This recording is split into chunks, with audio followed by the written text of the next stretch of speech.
भौम प्रदोष व्रत कथा। जो प्रदोष व्रत मंगलवार के दिन पड़ता है वो भौम प्रदोष व्रत या मंगलवार प्रदोष व्रत कहलाता है।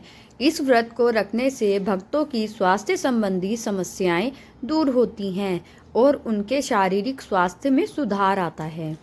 भौम प्रदोष व्रत जीवन में समृद्धि लाता है।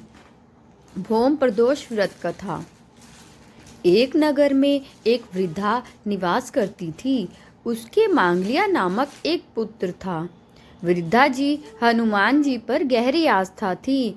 वह प्रत्येक मंगलवार को नियम पूर्वक व्रत रखकर हनुमान जी की आराधना करती थी।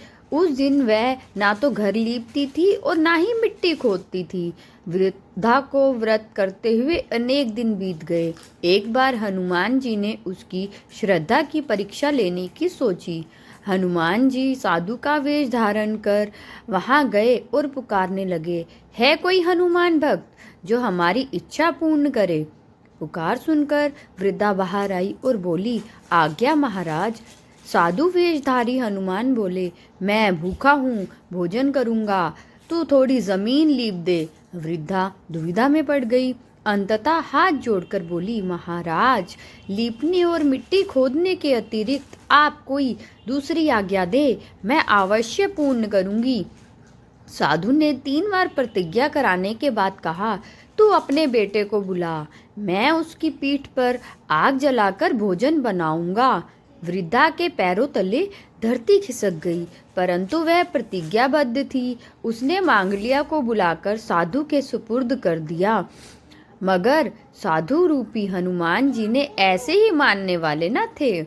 उन्होंने वृद्धा के हाथों से ही मांगलिया को पेट के बल लिटवाया और उसकी पीठ पर आग जलवाई।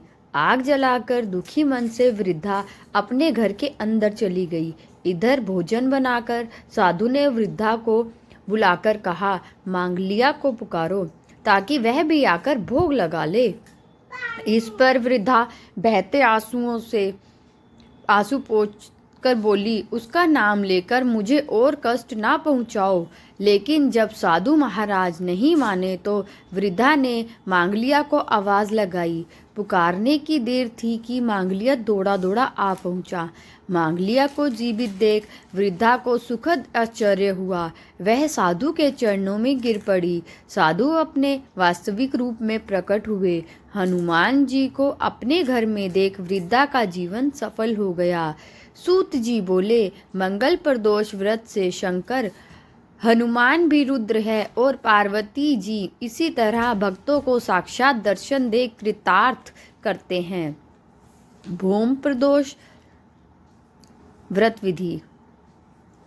भौम मंगल प्रदोष व्रत के दिन व्रती को प्रातः काल उठकर नित्य क्रम से निवृत्त हो स्नान कर शिव जी का पूजन करना चाहिए। पूरे दिन मन ही मन ओम नमः शिवाय का जप करे। पूरे दिन निराहार रहें। त्रयोदशी के दिन प्रदोष काल में यानी सूर्यास्त से 3 घड़ी पूर्व शिव जी का पूजन करना चाहिए। भौम प्रदोष व्रत की पूजा शाम 4:30 बजे से लेकर शाम 7 बजे के बीच की जाती है। व्रती को चाहिए कि शाम को दोबारा स्नान कर स्वच्छ श्वेत वस्त्र धारण कर ले। पूजा स्थल अथवा पूजा गृह को शुद्ध कर ले। यदि व्रती चाहे तो शिव मंदिर में भी जाकर पूजा कर सकते हैं। 5 रंगों से रंगोली बनाकर मंडप तैयार करें। पूजन की सभी सामग्री एकत्रित कर लें। कलश अथवा लोटे में शुद्ध जल भर लें। कुश के आसन पर बैठकर शिव जी की पूजा विधि विधान से करें। ओम नमः शिवाय कहते हुए शिव जी को जल अर्पित करें। इसके बाद दोनों हाथ जोड़कर शिव जी का ध्यान करें। ध्यान का स्वरूप करोड़ों चंद्रमा के समान कांतिवान त्रिनेत्रधारी मस्तक पर चंद्रमा का आभूषण धारण करने वाले पिंगल वर्ण के जटाजुधारी नीले कंठ तथा अनेक रुद्राक्ष मालाओं से सुशोभित वरदहस्त त्रिशूलधारी, नागों के कुंडल पहने, व्याघ्र चर्म धारण किए हुए, रतन जड़ित सिंहासन पर विराजमान शिव जी हमारे सारे कष्टों को दूर कर सुख समृद्धि प्रदान करे। ध्यान के बाद भोम प्रदोष व्रत की कथा सुने अथवा सुनाएं। कथा समाप्ति के बाद हवन सामग्री मिलाकर 11 या 21 या 108 बार ओम ह्रीं क्लीं नमः शिवाय स्वाहा मंत्र से आहुति दे। उसके बाद शिव जी की आरती करे, उपस्थित जनों को आरती दे, सभी को प्रसाद वितरित करे। उसके बाद भोजन करे। भोजन में केवल मीठी सामग्रियों का ही उपयोग करे। भोम प्रदोष व्रत उद्यापन विधि। स्कंद पुराण के अनुसार व्रती को कम से कम 11 अथवा 26 त्रयोदशी व्रत के बाद उद्यापन करना चाहिए। ये उद्यापन के एक दिन पहले यानी द्वादशी तिथि को श्री गणेश भगवान का विधिवत षोडशोपचार विधि से पूजन करें तथा पूरी रात शिव पार्वती और श्री गणेश के भजनों के साथ जागरण करें। उद्यापन के दिन प्रातः काल उठकर नित्य क्रमों से निवृत्त हो जाए, स्वच्छ वस्त्र धारण करे, पूजा गृह को शुद्ध कर ले, पूजा स्थल पर रंगीन वस्त्रों और रंगोली से मंडप बनाए। मंडप में एक चौकी अथवा पटरे पर शिव पार्वती की प्रतिमा स्थापित करे। अब शिव पार्वती की विधि विधान से पूजा करे, भोग लगाए। सोम प्रदोष व्रत की कथा सुने अथवा सुनाए। अब हवन के लिए 1.25 किलो आम की लकड़ी को हवन कुंड में सजाएं। हवन के लिए गाय के दूध से खीर बनवाएं। हवन कुंड का पूजन करें। दोनों हाथ जोड़कर हवन कुंड को प्रणाम करें। अब अग्नि प्रज्वलित करें।